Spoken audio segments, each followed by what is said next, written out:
So I think that there's a huge need to really understand that client expectation and find a way to over deliver collectively and consistently across the board. So that's where I find that we will fit in creating a consistency in the construction industry into the small to medium residential and commercial construction. Thank you for joining us on today's episode of Constructive Conversations with Brandon Fuchs, owner of North Canadian Construction Group, also known as NCC. He's been in the industry for almost 2 decades with a broad range of experience from residential renovations to custom homes and commercial build-outs. Brandon has developed a unique strategy for ensuring success of his projects, and now he's on a mission to spread that knowledge across Canada by franchising NCC and making his systems and processes available to other business owners. In this excellent conversation, we cover managing client expectations, what it takes to successfully manage a project to completion, and the end vision and future potential for the NCC franchise across Canada. So thanks for coming on, Brandon. Thanks for having me. Can you tell us a little more about your background and your company? Sure. So I started in the construction industry, actually in the industrial carpenter position. We were working in gas plants, doing, just forms and typical industrial carpenter stuff. And I was making really good money, but it was kind of under fulfilling, I guess. And then one year I decided to go on my own and took a rather significant pay cut, like a very significant pay cut. And I fell in love with, I think, the interaction with the client and some of the projects that I got to work on. So it was a bit of transition for sure, but it kind of got me to where I am today. And sometimes you just got to take those leaps of faith to listen to your heart and go in the direction you want to go. Awesome. So it was a leap of faith in the right direction since you've been doing it for 20 years and you've built quite the company. Yeah, some days it's a leap of faith in the right direction.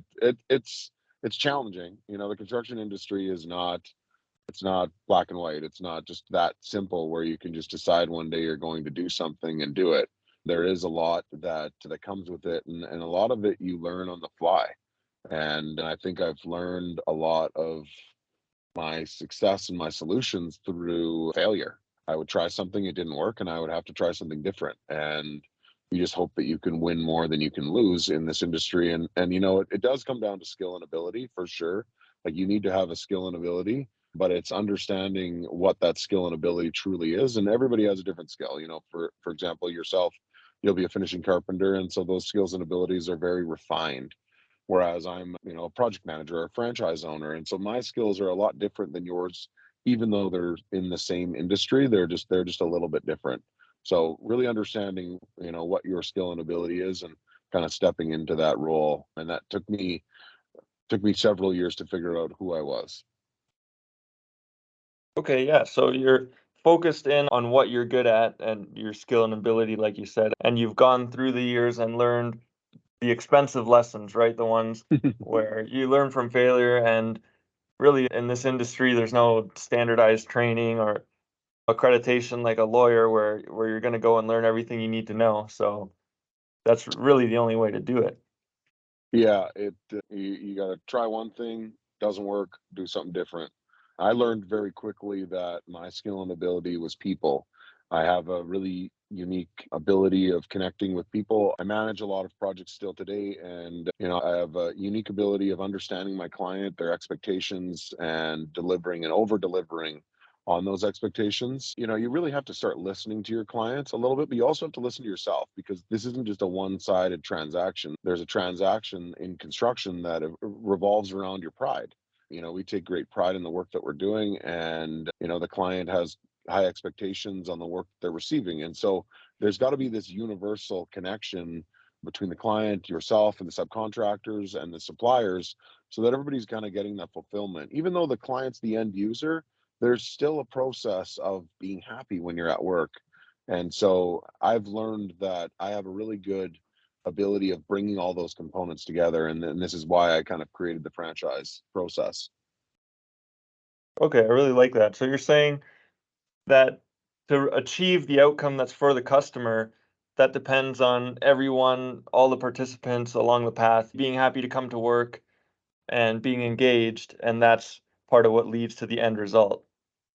100%. Like I think that if You have a detailed project that you're looking at doing, and if you bring in a talented list of trades and suppliers, and you throw a couple of them in the mix that maybe are, a little bit argumentative, a little bit negative, and they carry a different persona around them, that toxicity, I guess, so to speak, that carries through your project. And, I've had contractors work for me in the past and, on my personal homes. And I know for certain that it just changes the experience when you have one or two bad people in the mix. So sometimes finding the right people and conversing with them properly solves a lot of that problem. Maybe they're not actually that bad. Maybe they've just been kind of put off a little bit and need to be brought around. And so it's very important, I think, for the energy of the project to have a good vibe on site, good trades, laughing, having fun. That translates through to the finished project. Yeah, that's definitely my experience as well. So you're saying that one bad apple in the bunch not only changes the experience so that it's not a positive experience on site and for the customer, but the actual outcome, the finished product is going to be different. So would you say that's your skill you talked about when interacting with people is like you said, turning around if somebody's having trouble with their attitude or having some kind of problem? My skill would be organizing people. I can organize great people to execute a great project, and I think that would be my skill. I don't typically bring in bad apples, so to speak. They find themselves not connecting with me, and it's fine. So typically, when we run through a project, we'll start with just a budgetary quote, which will identify kind of all the high level costs that we associate with a subtrade or supplier. And then if the client wants to proceed to work with us, we would then commission individual trades. So I won't bring two electricians to site. I won't bring two plumbers or two carpenters. I'll bring one guy. He'll evaluate his scope of work. And if I feel that his evaluation is off, I'll bring a different person. And that's only because at the end of the day, we all know in this industry, there's a value of time and there's a value of material. And so the value of that project's component is predetermined essentially. We already know what the material costs and we already know approximately how long it's going to take. Combine those two components together, that should equate to the value of the work. And so I don't necessarily like bringing in people that are mismanaging their time or misevaluating their time and overcharging the client. So I bring in the right people that appropriate themselves properly. And typically that process weeds out all of the bad apples, so to speak. So I try to avoid it. But if it does happen, people also have personal lives and they have things going on in their life. And sometimes that unfortunately carries to work. And that's just natural. Like we're human. We're living in a little bit of a different economy than we were a few years ago. And sometimes people are having bad days and they just need to talk to someone. And so being there for that individual as a support system, whether it's your client or a subcontractor or a supplier, I think is really important in just having an open mind to understanding that we're all human. I like that. So when you're trying to find the subcontractor, so this is going to be relevant for other contractors or for homeowners who want to hire. What does that conversation look like when you're screening for the right contractor, for the right subcontractor for the job? What do you look for? Well, I'll ask them a few questions about that project specifically. If I have no relationship with this subcontractor, I'll ask typically a few questions. We'll just have a conversation. And I've been in this industry for long enough to know that if an individual can explain through the phone their skill and ability, generally it's a confidence translation. If tips and tricks on how they're executing their tasks will really help me identify what their skill and ability is. And that's one huge thing. And just kind of gauging their energy. Are they money focused? Like, are you focused on money or are you focused on over delivering? There's a few things that we want to pick up on. Are you organized? Can you get me a proposal? Do you do what you say you're going to do? Getting a proposal or a quote back quickly that doesn't have a bunch of little like gray areas in there where the price could exceed. Because once we provide our clients with a trade revised quote, there should be no unforeseen circumstances, let's call it. Very little. If you're dissecting a project, let's say it's a large scale renovation, and you bring an electrician, a plumber, a drywall, or painter, a framer, carpenter, a flooring guy, a tile guy, all these people through the space to review their scope of work collectively together, they can all dissect that home. We almost know 100% what is behind the wall, and we should have enough contingency in our proposal to absorb whatever unforeseen circumstances may exist. Let's just say that we open up a wall and the entire subfloor of the second floor is rotten out, and now we've got to reinforce the whole main floor or the whole second floor and sister all the trusses and do all this other stuff. Obviously, that's an unforeseen circumstance. But if you say that you needed to add another electrical plug here, another pot light there, like that, that is petty. And hitting the client with a bunch of $5 or sorry, $100 change orders here and there is just not how we like to do things. So I like to build a relationship with the right people, and that uncovers itself very, very quickly through just an initial call. I see. So you can cover that off based on their conversation, their ability to be conversational about their trade that conveys their expertise. And obviously, your experience comes into play there because you know what they should be saying and how they should be talking about it. Right. Awesome. I've had the conversations before, and for sure, it's not just a conversation. Obviously, like you got to meet and make sure you've got all your teeth and all the things like that, and make sure that you're well spoken. Your truck doesn't look like an absolute disaster. You open up the back of your trailer and there's shit falling all over the place. Like that just translates into the project. So finding somebody that's organized and takes pride in their work is a part of it, but you can generally hear that just through a conversation. Going back to starting your own company, and now you've moved into a phase in your business where you're franchising out. Can you talk about that journey and how you got to where you are now? Yeah. So when I left the industrial construction industry, I was making really good money. And I was a superintendent at a very young age. And, I just didn't like the energy on site. I needed something that just a little bit different. And so there's a couple projects that came up through my family, and I was always renovating and doing those types of tasks, on the weekend or whatever. Then I'm like, you know what, I'm gonna take a layoff here and I'm gonna go play with these projects and we'll see what happens. And I just ended up never going back.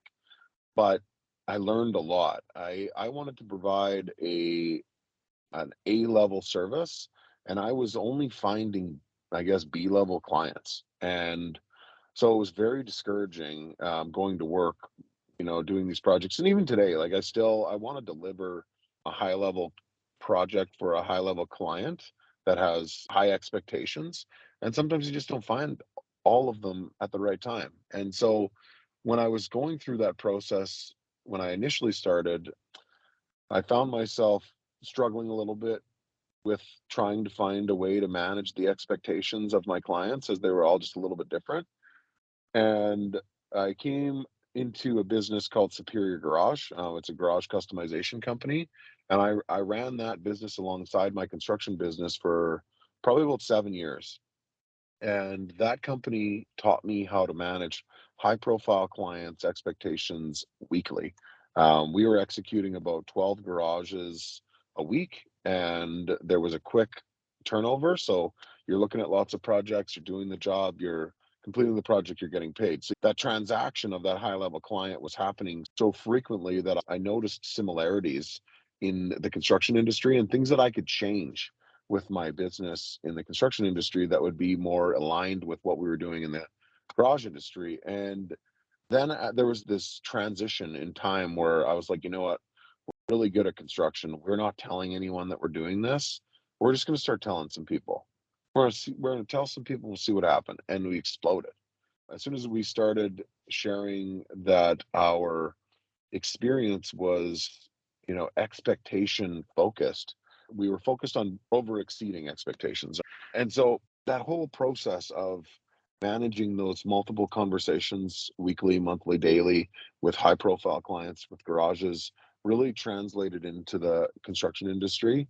And, there was a point there in time where I was like, okay, like let's set up another guy in another city and another city and another city. And I personally, I thought it would just be easier to own everything and manage all of these these project managers. And then I quickly realized that project managers maybe aren't necessarily as invested as a business owner. And so I'm going to flip the script here a little bit and I'm going to convert this into a franchise owner.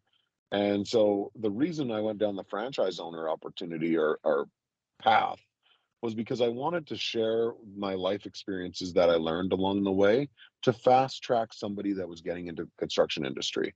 Let's just say, for example, somebody starts in construction and they've been working alongside a custom builder for 5 to 10 years. They've obtained skills. They can manage a job, and they're probably managing and executing millions of dollars worth of work, and they're being underpaid.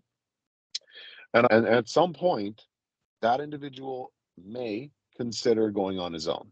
And that individual is going to struggle because there's a lot of things that they don't know that's happening behind the scenes that that business owner is trying to navigate. And so even though they've got a skill and ability, jumping into a business is a completely different game. And so I wanted to create a tool for those individuals who are skillful, knowledgeable in that industry and are considering going on their own and give them an opportunity that we can coexist together. So my franchise essentially offers business support. So we offer data entry, invoicing, estimating, cash flow management. We manage payroll, receivables, all the business tasks are managed within the franchise, and the external stuff of job site expectations, managing trades, all the things that they're probably already doing, that's their duty within the franchise. And so I went down that path because I tried to think about what I would be looking for when I first got into this business. And I always circled back to finding myself. If I could find someone like me that would help me and teach me, I think it would just have positioned me a lot differently in life. And so trying to offer that opportunity to people is ultimately my goal. And, we just started down the franchise path, so we're super fresh, but we are actively looking for franchise owners in every city across Canada. across Canada.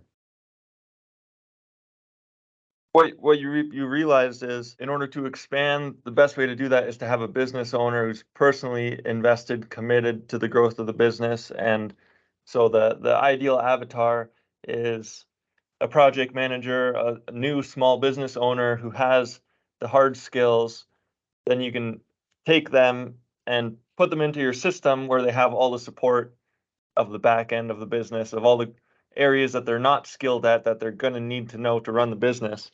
So when you were saying you were looking to find yourself, so could you say that you wish that yourself right now could have been there as a support and mentor to yourself when you were just starting out your business? So that's sort of the service you're trying to provide to these franchise owners is fill in all the gaps, all the mistakes that they're going to make if they don't have the support and that guidance from somebody who's already been there. Well, yeah. So there's this word masterclass, for example. What I so you've got viewers that are listening to this, and you've got people that are following you on social, and those people aren't directly connected to your network. They're indirectly connected, but they're not directly connected. I'm trying to create a nucleus of individuals who have the same goals and aspirations, and almost creating an Optimus Prime of contractors. You have a skill and ability that's different than mine, and together we would be more powerful than just the one of us. But imagine creating a force of 150 franchise owners across Canada that could all coexist together and can all share resources and knowledge. I want to share the knowledge that I've learned with all of the individuals that we bring on as franchise owners, but I also want the franchise owners to share their knowledge with their team member, let's call it. Even though you might have a guy in Manitoba that's running projects in Winnipeg, and you've got a guy in Calgary that's running projects in Calgary, they're going to be a little bit different. And each one of those individuals have different skills and abilities. So connecting those people together and sharing that knowledge is really what I think the huge benefit here is. And that is still finding a person like me, but building a network of people like me that are designed to help share and make everyone else succeed together is really what the ultimate goal here is, because that would be very beneficial to me having a support network that is blanketed across Canada, helping me market my business, helping me manage my projects, helping me organize my decision processes, helping me navigate through complex situations. Like, let's say that you've got a challenge on site that is way over your head. What do you do when you're a single individual running a renovation company? You figure it out. Imagine if you could just pick up the phone and call another support person that is skilled in that industry, that specific task in another city, and solve that problem in real time. That truly is what I'm trying to create here. So the values in the team and the network where you have that support, you have somewhere to turn to instead of trying to figure it out yourself, making the mistake and then having to pay for it and learning Yeah. that lesson the hard way. Yeah, and that's ultimately what happens is you do one of two things. You go down a path trying to solve the problem based on the best decisions that you can make in that moment. Maybe you're successful with it, maybe you're not. Construction is there are trade standards and code requirements. There are still variables on every project that we are forced to make decisions on that could be good or could be bad for the business and for the client and for yourself. What does this experience look like from the customer perspective? So, from your customers, and when they're hiring a company that has this network of support, how does the experience differ for them than if they're just hiring Joe Blow running his own little outfit? Okay, well, I'll use this analogy. Imagine construction as a cheeseburger. So the world has got cheeseburger projects all over the place, but none of them are really labeled. They all run their own cheeseburger, build their own cheeseburger the way they want to build it, and there's no cohesive process on how that is all put together. And so that's been running for years and it seems to work. Some people do a really good cheeseburger and some people do a shitty cheeseburger. And, some people do, a little bit different cheeseburger. But then imagine that somebody like McDonald's came into the picture and they built, and I'm not saying that McDonald's has the best cheeseburger. Let's not get that twisted. I'm just saying that McDonald's has consistency. And so imagine that McDonald's dropped into the world of Canada and the construction industry and started providing a consistent cheeseburger that you could receive in every single city. And that experience is documented. It's the same. It's organized. It's methodical. It's well planned out.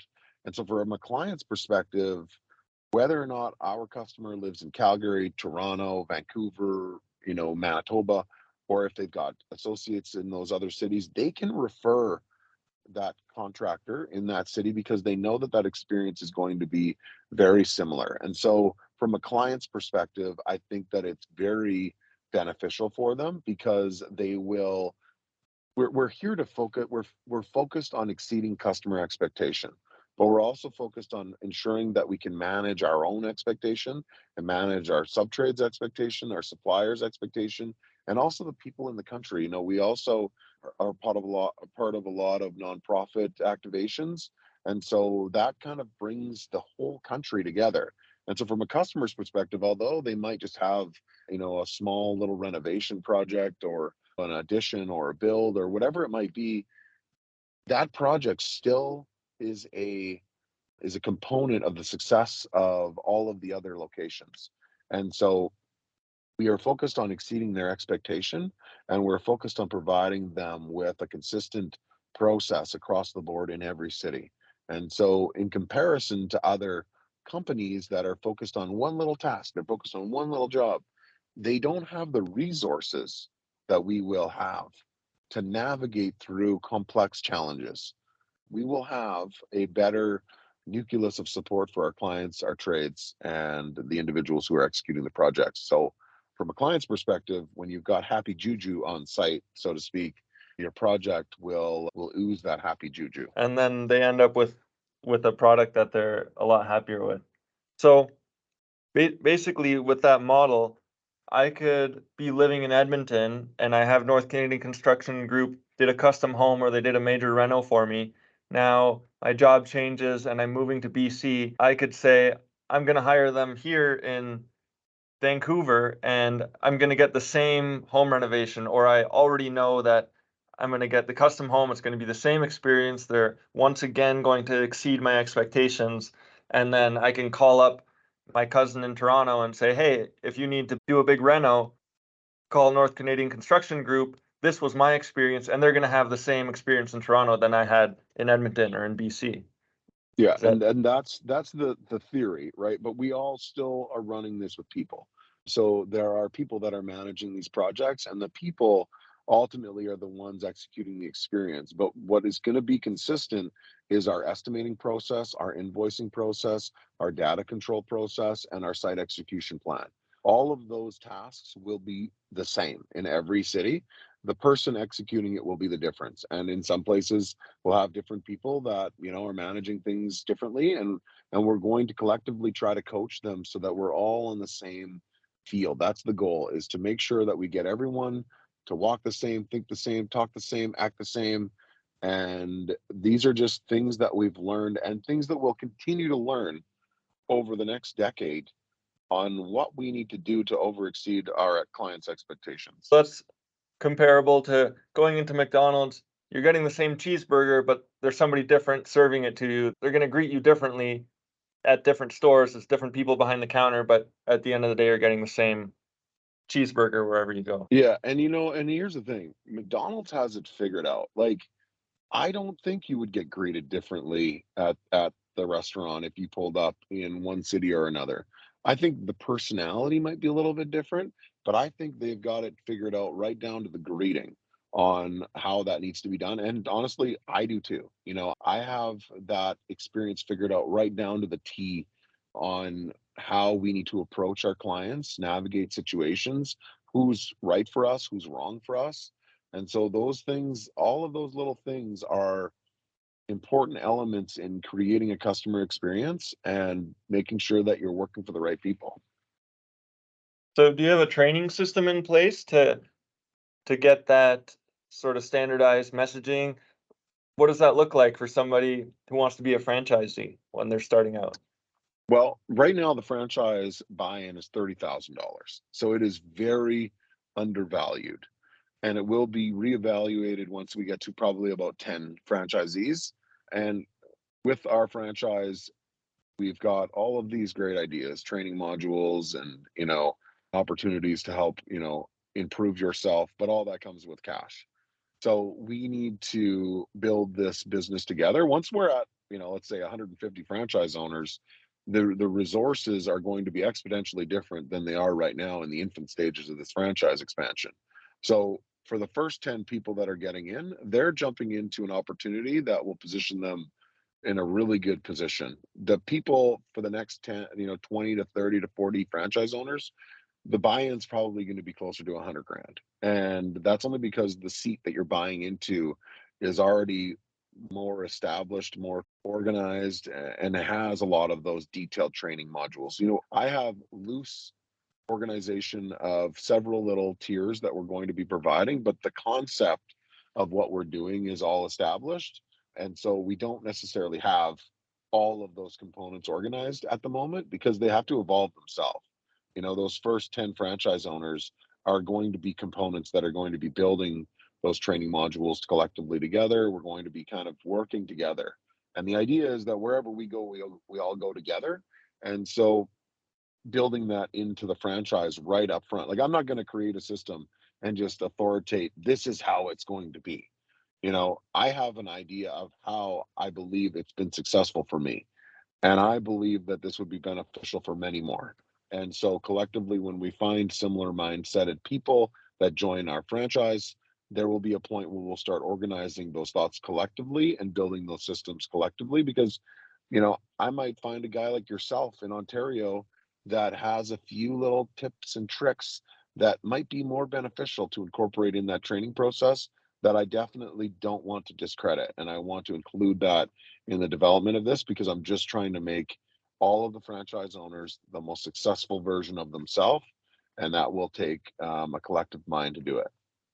I see. So it's like it's an evolving system and you're co-creating it along with the other stakeholders, the other franchisees, whoever's in there as it evolves and grows. That's 100%. cool.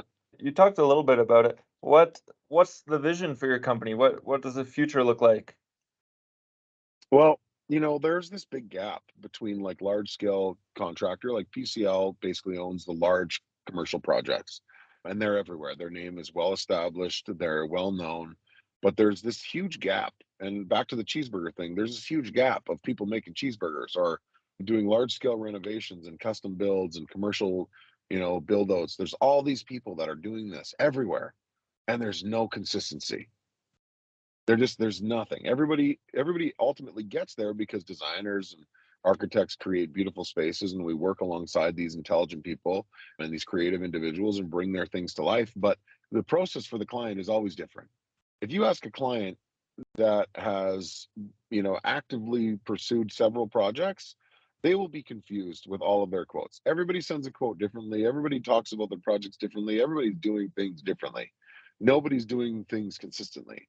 And so I think that we fit right in the middle under PCL, those large scale projects, above from the small little projects, and everything in between. And we provide a service that is consistent everywhere. And that I think will be a huge reconfiguration of the construction industry because there's a desperate need for consistency out there because the clients have no idea how to read your quote. When you send a proposal, they don't get it. They're so confused because most people are building proposals or quotes and these packages from their perspective.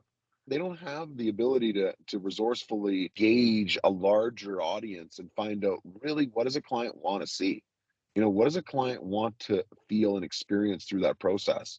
I definitely can see that that gap exists. There's definitely there is no consistency, so that's good, and that's ambitious, right? To that's basically a paradigm shift to the whole industry to go from a bunch of individuals scattered in every city to actual consistency that crosses, you know, even outside of a city. So, what are some of the challenges you anticipate with that goal? People, finding the right people. We need to find the right franchisees for sure. I need people that take pride in their work. They don't lie. They're consistent with their communication. They organize their thoughts well. They don't turn off their phone at 5. Like I have a family and I don't like responding to calls in the evening, but sometimes you got to pick up the phone. You got a client who you're managing their emotions. And if you leave their emotions unchecked in a complex moment where they need some response, sometimes you just got to say, hey, you know what, I'll get back to you in the morning, I got to look into this or whatever. So finding the right people that are confident enough that they can navigate that and not because if I had a franchise owner in another city that wasn't answering a client's requests after 5 because it was 5 and he had things to do and that was his consistency and there was no communication, that's not my guy. I need a person that is emotionally connected to their clients and their thoughts. And so finding the right people will be huge. And then cash, obviously. Like I'm here in Calgary, expanded this way from Saskatchewan. And I'm currently actively pursuing buying groups that are heavily interested in partnering with us and building a bit of a board. So that cash will supercharge this growth and create that opportunity a little bit faster. So partnering with the right people corporately and also partnering with the right people on the franchise level is going to be the biggest challenge, but the industry needs this. So it's not impossible.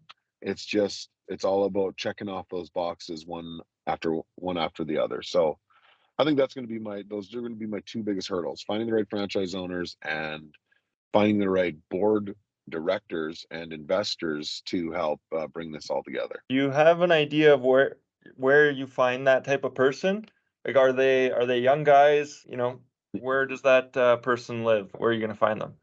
Well, I've been navigating that since February, I guess, and I thought it was one person. I thought that person was one place, and I continuously learn again that they're in different places. I think the ideal avatar for my franchise owner, he is a younger guy or girl that is confident with their skills and abilities and wants to be taught and coached and mentored by a group of like-minded people. He's going to be family orientated. He's not going to have, when I say him, I mean he or she. They're not going to have, addiction problems. They're going to take pride in their work, and they're really hard to find because quite frankly they're not on social a lot, and maybe they are and I just haven't come across them yet. But I know that finding this little grain of sand in every city is going to be challenging, and I want to find the right person that wants to make an impact on the construction industry and be that position of change. Imagine whenever became PCL, there was a few guys in a room that had an idea, and that idea has evolved. We're in the same position. It's just one guy in a room. And I'm trying to associate myself with like-minded people that want to create that legacy. I'm a family man. I've got, two active kids that are both active in sports, and I want to create a footprint on our country, knowing that, hey, my dad helped create this huge impactful construction company like PCL. We abbreviate North Canadian Construction Group as NCC, and that was not purposeful to, elaborate with PCL or anything. It was just the idea that let's just simplify it. NCC flows really well. North Canadian Construction Group represents all of Canada, and it's a group of people that are trying to actively change the construction industry. So finding those two avatars is challenging and expensive, and I'm patiently navigating through that process every day. Can you talk more about the footprint so that NCC would leave? So how do you see that impacting, affordability of residential housing? How does that in the long term impact the housing market? Well, we're not a production builder. We are a custom builder. So we provide a service for typically business owners. We'll manage their personal home, we'll manage their vacation property, and we'll also manage their business. And so what I think it will do is it'll create more of a collaboration and connect Canada. There is a bit of a disconnect from one province to another between trades. And I think that that will bring people together. Imagine if you had a client, like you said earlier, that, was building a house in Calgary and his brother moved to Toronto. And his brother's just landed in Toronto, has no connection to anything, and needs to build a home because his family's expanded that way. Having that universal connection in all of these different provinces and all of these different cities, I think will really change the footprint, and it will create a bigger solution.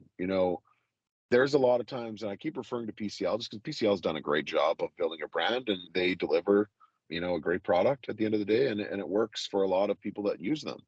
But if you were just moving around, building things in different places, it would be great to have consistency. And so I think that would really change the footprint. And then also from a cost perspective, when you're that big, you control the market a little bit as well.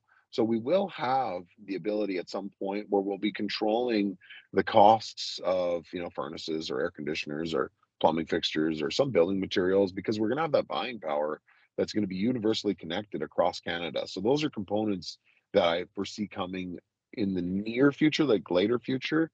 But I think those are some elements that will change things, and I think really provide that connection for our clients. Awesome, man. I like that vision. And yeah, once you start to get into to the supply chain and a little bit of vertical integration, then that's like savings that can go to the customer. Awesome. Yeah, and we operate 100% transparently and cost plus. So whatever price we get from our subcontractor is shared with our client. So back when I was talking about earlier that, there's a specific formulation of X, Y, and Z that usually calculates the final cost of a service. So like, let's say that you're framing a wall, for example. The material to frame the wall is X, and the labor to frame the wall is Y. And those calculated together will create Z. And so whatever Z is to us, or whatever our cost from our subtrader or supplier is to us, is shared with our client. And so that consistency again will be beneficial for the client, because if we are getting that market share leverage from, one industry to another, it's shared with our client, and we will be able to position ourselves with more cost effective solutions across the board. So that will be another benefit for our clients in the future. And anything else you want to cover that I didn't mention? But if I guess there's two people we're looking for right now. Obviously, we're looking for franchise owners in every major city across Canada. We have three pillars available. And so the first pillar would be a service guy. This individual would be maybe a little bit older in the construction industry. Maybe he's a bit retired, but he has skills and abilities to service anything, a door, squeak, whatever. Those things are always out there. They always need to be done. And we want to set somebody up in every major city that can provide those services of hanging a picture, fixing a door, adjusting a window, whatever there might be. We want to have a guy that does that.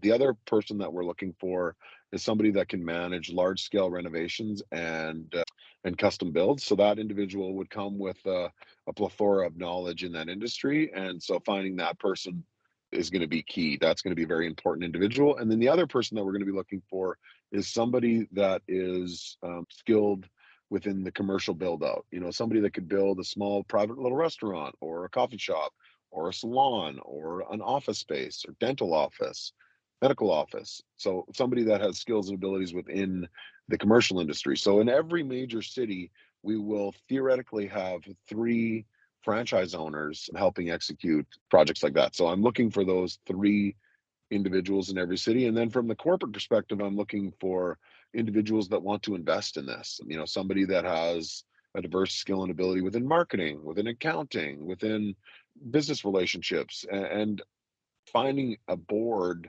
that isn't just writing a check. I've had lots of people offer money to be a part of this. I'm not looking for money. I'm looking for money with a service. I need somebody that comes with some skills and abilities so that we can bring that all together within the business and make this truly successful. The construction industry is a $1 trillion industry, especially when you're touching all of Canada.